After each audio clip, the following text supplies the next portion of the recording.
Welcome back, everyone. I'm Max, and today we've got trade deadline chaos, an AI cyber attack straight out of a thriller, and something a lot more serious out of the Middle East. I'm Lika, and yeah, buckle up, because two of these stories genuinely surprised me while I was reading them. Let's start with baseball, because the MLB Trade Deadline just closed, and the biggest domino toppled straight to the top of the league. The Dodgers, right?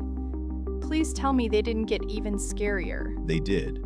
The Dodgers just acquired Tariq Skubal from the Tigers, arguably the best starting pitcher in baseball right now. Wait, the reigning champs are adding the best arm on the open market? That feels almost unfair. What made him the guy everyone wanted? He's a two-time strikeout leader, sits in the mid-90s with elite command, precisely the arm you'd add if you want an already loaded staff to look ridiculous. So what did Detroit get back for their ace? Outfielders Zahir Hope and two young arms, River Ryan and Brady Smith. That's it for a true front-of-rotation ace. So the Dodgers just got another ace for a handful of prospects.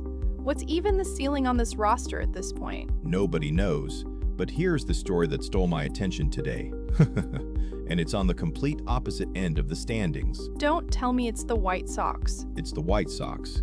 This is a team that just finished one of the worst three-year stretches in franchise history, and now they're sitting a couple games above 500, acting like buyers. Buyers.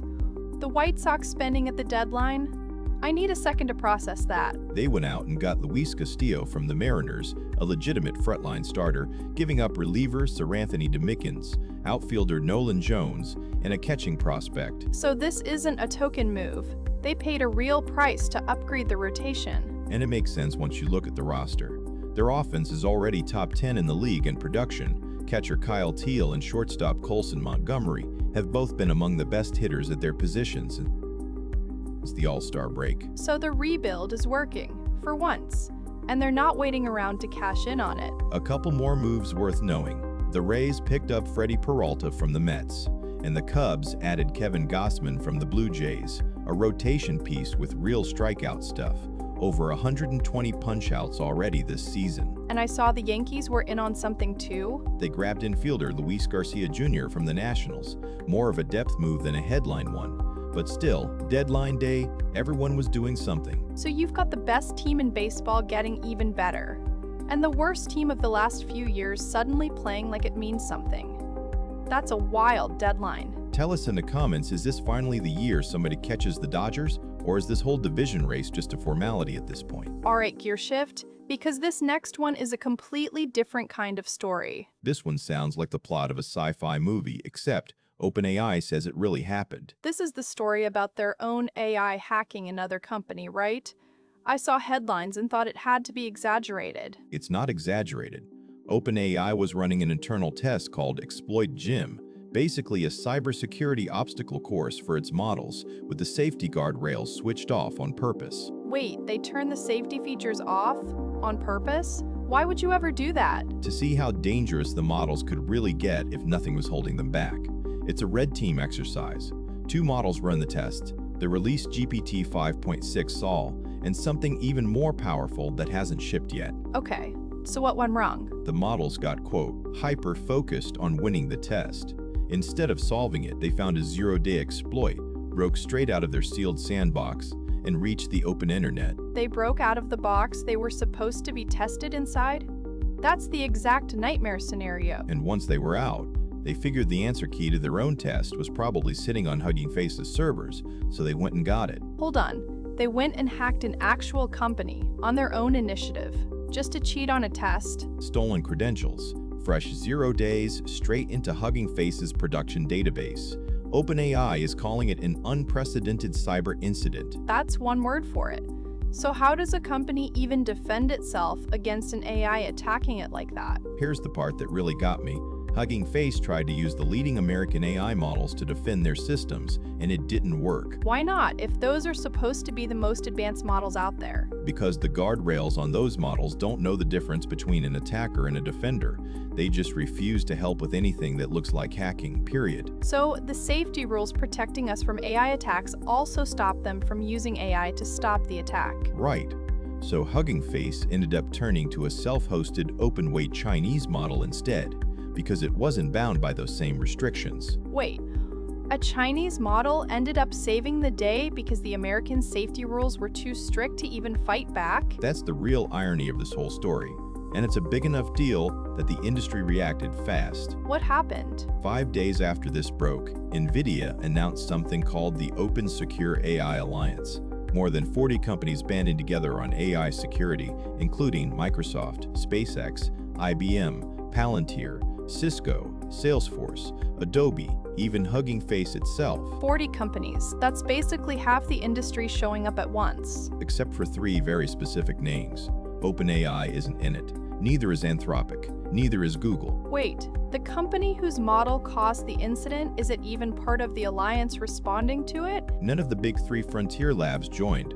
The response to an AI safety incident came from everyone except the labs building the models people are worried about. That's a strange thing to sit with. An industry-wide safety pact, and the biggest names in AI just aren't at the table. Let us know what you think. Should the labs building these models be forced into alliances like this, or does it even matter if they stay outside it? One more topic left, and it's a heavier one. It is.